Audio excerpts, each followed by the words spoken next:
White okay का crew सोच रहा था एक नॉर्मल रात होगी, पर कुछ ही पल में उनकी शिप एक लेजेंड से टकराने वाली थी। गहरी धुंध के बीच में अचानक से पुरानी वॉरशिप आ जाती है। 3 मस्त पुराना डिजाइन जैसे किसी ऑयल पेंटिंग से निकल कर आई हो, पर सबसे ज्यादा डर उस चीज का था जो उस पर जल रही थी। हरी आग, पूरी तरीके से हरी आग से घिरे हुए।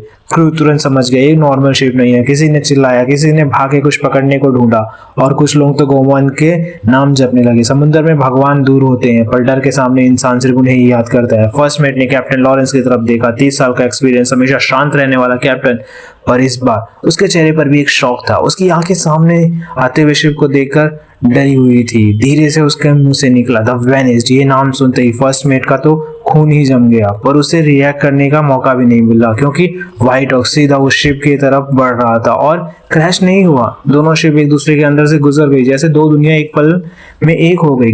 ग्रीन फ्लेम सेलर्स के शरीर को छूने लगी। कुछ लोग होश जैसे दिखने लगे, लेकिन प्रिस्ट के ब्लेसिंग्स ने उन्हें बचा लिया। कैप्टन लॉरेंस ने भी चार्म का इस्तेमाल किया और वो होश में रहे। जब वो वेनिस के अंदर गुजर रहे थे, अंदर सब कुछ सड़ा हुआ था, जलती हुई चीजें से भरा हुआ था। पुराना पिलर, रेसेस और समुद्र के नीचे पड़ी हुई अजीब सी चीजें।